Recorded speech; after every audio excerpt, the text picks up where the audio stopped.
Capítulo 1. Los orígenes. Sección 6K. La vida cambia, parte 3. O un intento desesperado. Llegó la Navidad de 1990. Fuimos nuevamente a León.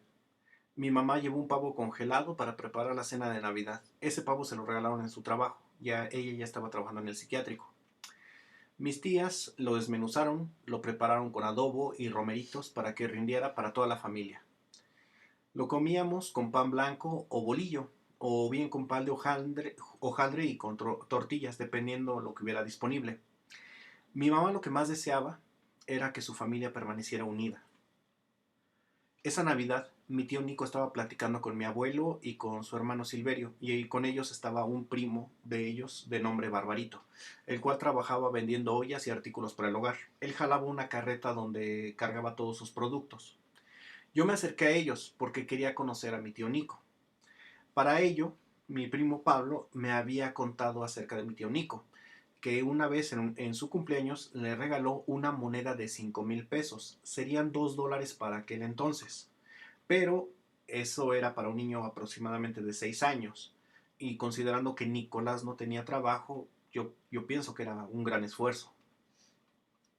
También había escuchado, tanto de Javier como de mis primos mayores, que el tío Nico, junto con el tío Silvo, habían atrapado fantasmas y demonios, y que los habían encerrado en frascos y botellas. Y yo, movido por la curiosidad, me acerqué a los 4 ancianos, ya que estaban hablando de este tema. Aquí tengo también que agregar que sobre todo habían atrapado brujas, pero aquí entendamos por el folclore de Guanajuato, o por lo menos de León, que una bruja no es simplemente una mujer que hace hechizos, sino que se entendía más a una mujer que, abandonando ya su materia, era más parecida a un fantasma o un demonio.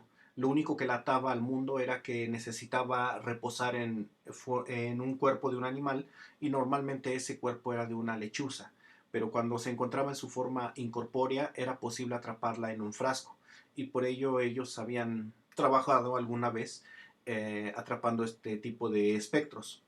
Sin embargo, eso fue muchísimos años antes de que el tío Nicolás hiciera un juramento de servir a la iglesia.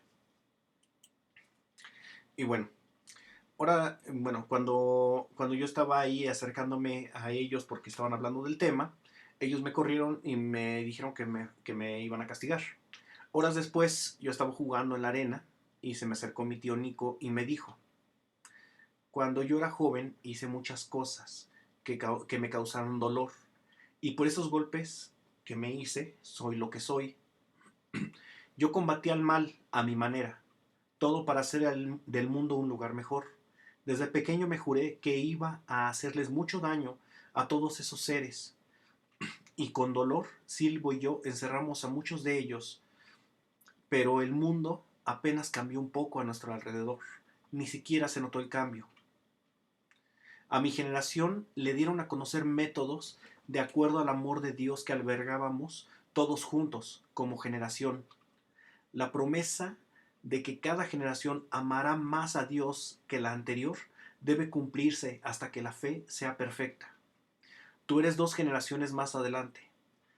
Ustedes amarán más a Dios y hallarán mejores métodos que los míos. Les darán conocimientos con los de mi generación, con los que mi generación ni siquiera soñó ni imaginó. Pero una de las cosas que tendremos en común todas las generaciones, en que el amor a Dios lo tenemos que demostrar ayudando a los demás, hablando de Dios, orando, ayunando y absteniéndose de las tentaciones carnales.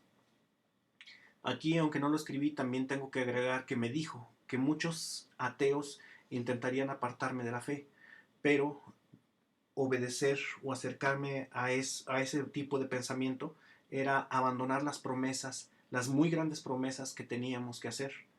También me remarcó que tenía que leer la Biblia, que eran muchas cosas las que me tenía que decir, pero que él ya no podía decírmelas, además de que yo no vivía con él. Entonces, por medio de leer la Biblia, el Espíritu Santo me las revelaría. Entonces me mostró un escapulario que llevaba consigo y me dijo: este escapulario no lo puede llevar cualquiera, Ni uno mismo se lo puede poner, sino que alguien más te lo tiene que poner, alguien con más autoridad espiritual que la que tú tengas. Este es mi logro espiritual más grande, el llevar y respetar el escapulario y llevar una vida santa, que es lo que tenerlo exige. Con su poder los demonios tiemblan y huyen. A tu generación le darán cosas más poderosas que un simple escapulario, y no se las pondrán ustedes, sino que alguien más se las pondrá, y no se las colgarán al cuello, sino al alma. No tengas prisa de pelear con los demonios. Cuando llegue tu turno de pelear, necesitarás todos los conocimientos que puedas, y esos conocimientos no te los puede dar el hombre, sino que te los dará Dios mismo. Mientras yo viva, ninguno de mis sobrinos tendrá que pelear con demonios. Y cada noche que yo le pido a Dios que cuando yo parta, mis sobrinos se aferren a Dios lo suficiente como para llevar esa carga tan pesada. Pero confía en Dios y Él nunca dejará que te enfrentes a algo superior a tus propias fuerzas. Yo no lo sabía, pero esa era la manera en la que mi tío Nico se despedía. Estaba a meses de ser llamado a concluir su viaje, y él lo sabía. Él se acercó y platicó con la mayoría de los sobrinos de todas las edades, contándoles a cada uno las cosas que necesitaba saber en ese momento para adquirir fuerzas. Yo vi que también él habló con mi mamá y le dijo que iba a estar orando por ella. Esa Navidad se festejaron los 5 años de mi hermana Adelaida, junto con el cumpleaños de mi primo Tony. Así que se alquiló un salón de fiestas y las últimas chivas que había en la casa se utilizaron para hacer barbacoa. Mi papá, mi tío Patricio y yo actuamos de payasos. Y aquí estamos disfrazados de payasos, mi papá, yo, mi tío Patricio y aquí en los brazos tiene a Tony, el hijo de mi tía Kika. Aquí estamos nuevamente mi papá y yo, y en el fondo, aquí atrás, se aprecia a mi abuelo Irineo y el tío Nico. Antes del año nuevo ya habíamos regresado a la Ciudad de México. El motivo es que a mi papá le gustaba trabajar ese día ya que había mucho trabajo en el taxi y bien pagado. El año nuevo la pasamos en la casa de Magdalena. Ahí me llamó la atención que tenían una pecera con 3 pirañas, a las cuales les daban charales para que comieran. Por otro lado, se celebraron los 15 años de mi hermana Brenda. Aquí vemos a mi hermana Brenda, mi tío Patricio, mi tía Chabela y Carmelita. Para esas fechas todavía no nacía mi otro primo, el que había sido profetizado por mi abuela Carmen. Para mediados de 1991, el tío Nico falleció. Por ello, ya no pudo seguir orando por mi mamá. Mi mamá se olvidó de la lección que le dio mi abuela Carmen. Dejó de orar. Mi papá seguía llegando borracho a la casa todos los fines de semana y quería pelear con ella. Yo por las noches me seguía levantando y me quedaba frente al altar por 1 o 2 horas hasta que me llegaba el sueño. Mi mamá insistía en que me tenían que seguir haciendo estudios y mi papá seguía de necio que no era necesario. Estas cosas llevaron a mi mamá a tomar medidas desesperadas. En esa fotografía, más o menos por esas fechas, aquí estoy yo comiendo pan con miel y leche y mi hermana Lupe también. Otra vez la risa del señor Troco. Mi papá tenía una cartera llena de dólares, que era el remanente que le había quedado de cuando fue a Estados Unidos. Tenía entre 200 y 250 dólares. Ese era su máximo tesoro, y cada que podía lo presumía. Por otra parte, mi mamá, aunque trabajaba, se quedaba sin dinero muy rápidamente, ya que su salario se le iba en comprar toda la despensa. Para estas fechas, mi papá tenía casi 10 años de no darle dinero. Mi mamá le pidió dinero a mi papá para llevarme a hacer más estudios, y mi papá no le dio. Así que mi mamá le escondió la cartera de los dólares. Mi papá estalló en rabia y comenzó a gritarle a mi mamá en la cocina. Enseguida nos ordenó que nos encerráramos en el cuarto mientras ellos comenzaban a empujarse y a darse golpes menores. Como si de un mal juego se tratase, ellos se fueron hacia la cocina, gritando, y mi mamá reía. Mientras mi papá sacó un cuchillo y se lo puso en el cuello de mi mamá. Entonces mi mamá le entregó la cartera que estaba escondida entre las cacerolas de la cocina. Al acabar la pelea, mi papá se fue como si nada a trabajar y mi mamá se puso a hablar con Brenda. Yo quise saber lo que había pasado y me mandaron a dormir, subestimando lo que yo podía sentir. Yo solo vi que estaban mal jugando, por así decirlo, cosa que cada vez era más habitual entre ellos y que a mí me molestaba mucho, porque los dos reflejaban un grado muy alto de inmadurez. Ya de madrugada mi papá regresó a casa y se acostó a dormir. A la mañana siguiente mi papá salió a trabajar y entonces mi mamá comenzó a hacer las maletas. Para ello ponía las sábanas sobre la cama y sobre ellas echaba la ropa y luego amarraba la sábana a manera de hacer un nudo que envolvía toda la sábana, fijaba toda la sábana y para que fuera fácil de cargar. Y entonces nos fuimos a la casa de Magdalena. Eran vacaciones de verano, no había problema con la escuela, así que la intención de mi mamá era estar ahí por lo menos hasta que acabara el verano. Pero como a mí solo me dijeron junta tus cosas y cállate, yo estaba sumamente molesto, pues no sabía qué es lo que pasaba. Si mi madre me hubiera explicado, otra cosa hubiera sucedido. Aquí vemos también a Brenda con dos amigas de la escuela y en la parte de atrás aquí vemos a Magdalena y a mi papá. Magdalena se había separado de Ángel y este, al dejarla, se salió de la casa, quedando entonces Magdalena con su hija, bueno, con sus tres hijos en la casa. Cuando esa noche la pasé ahí, al despertar me quedé en la sala esperando a que alguien despertara para poder platicar. Realmente yo me sentía muy mal. Yo quería hablar con alguien, quería respuestas, y me fui al patio y me subí al árbol de higos. Corté algunos y los comí. Luego me metí a la sala y vi que había charales en la pecera para las pirañas. Tomé una red y saqué uno de los charales, y este saltó y se metió bajo un mueble, lejos de mi alcance. Me asusté mucho, y todos esos factores sumados me hicieron decidir que debía de escapar. Así que salté la cerca de la casa de Magdalena y me escapé. En ello la camisa nueva que me había regalado Brenda cuando salí de la escuela se rompió, y era mi camisa favorita, la que tenía las caricaturas de los personajes. Se quedó rasgada a la altura del pecho. La casa de Magdalena estaba aproximadamente a 1 kilómetro de la casa de mi abuela Elvira, así que esa distancia la recorrí caminando sin problemas. Cuando llegué a la casa de mi abuela les conté lo poco que yo sabía, que ellos habían estado jugando. Y fue cuestión de tiempo en lo que mi papá fue a visitar a mi mamá y a mi abuela y se enteró.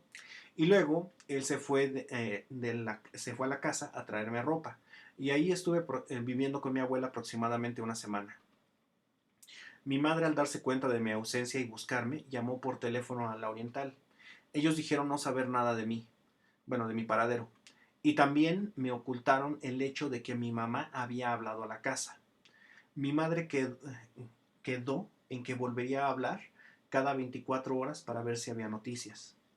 Como a los 3 días mi papá y mi mamá hablaron por teléfono, pero mi papá seguía negando saber mi paradero. Así pasaron los días. Yo me seguía despertando de madrugada, me iba a la sala de mi abuela, tomaba un libro y me ponía a leer. Lo único que me gustaba de ese lugar es que podía prender las luces de madrugada y leer y a nadie le importaba. Al pasar los días, Brenda comenzó a sospechar de que yo estaba en la casa de mi abuela, por lo que cuando hablaron por teléfono con mi papá, le dijo, le dijo Brenda a mi papá, bueno, como Paco no está ni con su padre ni con su madre, oficialmente está desaparecido, por lo que voy a proceder a dar parte a las autoridades. Solo que al hacerlo, si Paco es hallado con alguien que no es su padre o su madre, ese tal va a ir a prisión por secuestro. Esto asustó a mi papá, el cual exclamó, no, mi mamá no.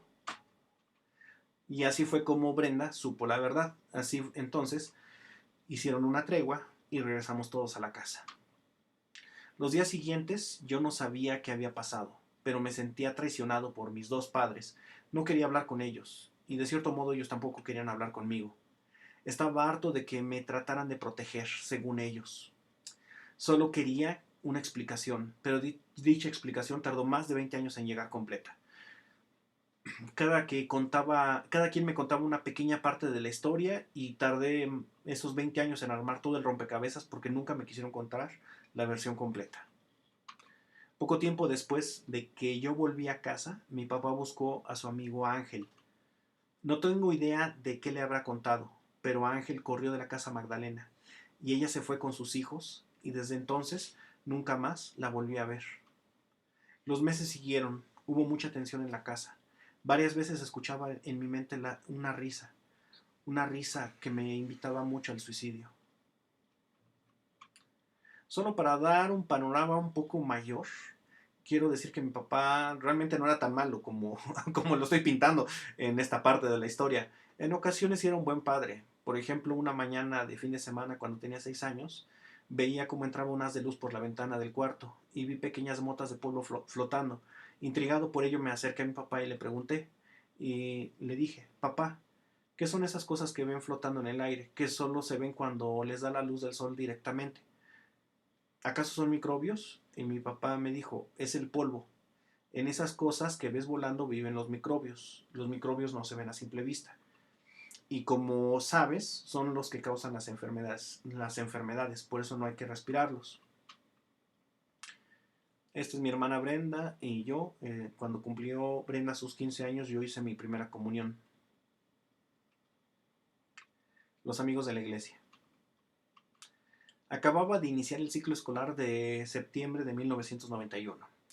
Yo no fui a la escuela porque mi mamá me iba a llevar a hacer estudios al psiquiátrico donde trabajaba.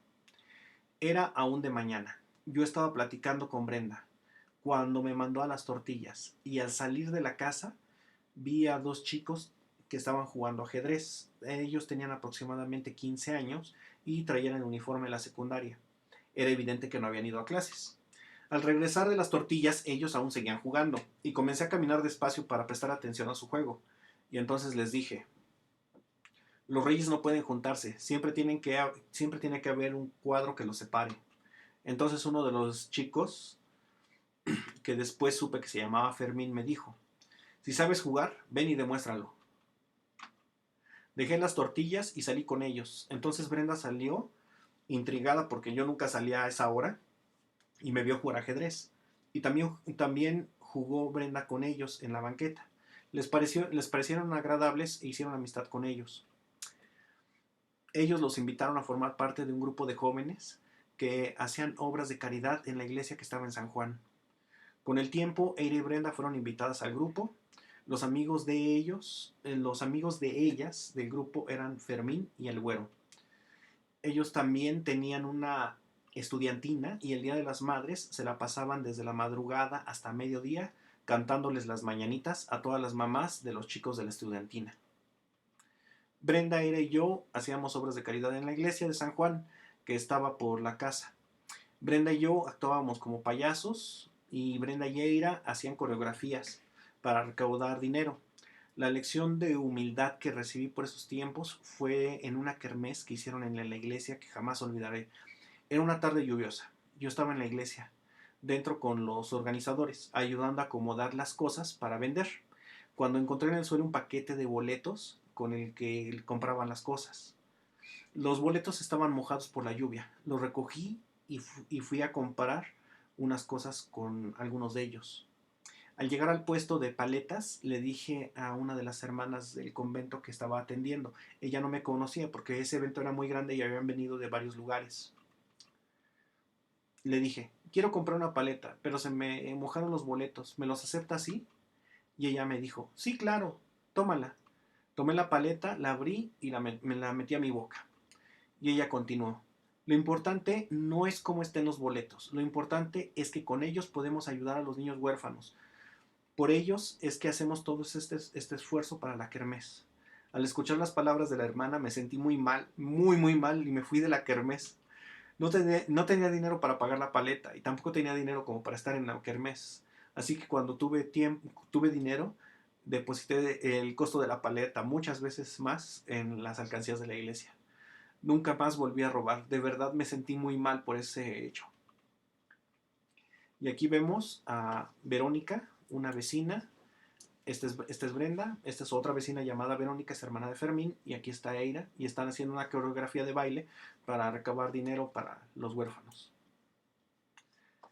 Llegado el año de 1992, en el mes de febrero, Brenda cumplió sus 15 años, y en esa ocasión yo realicé también mi primera comunión. Y bueno, aquí vemos unas fotografías de las coreografías de baile que había organizado Brenda. Bailó un rock and roll y bailó una salsa y un vals para, para ese evento. Y bueno, aquí también vemos a mi hermana Eira, Brenda, mi prima Olga y mi prima La Güera. Fin de la sección 6K.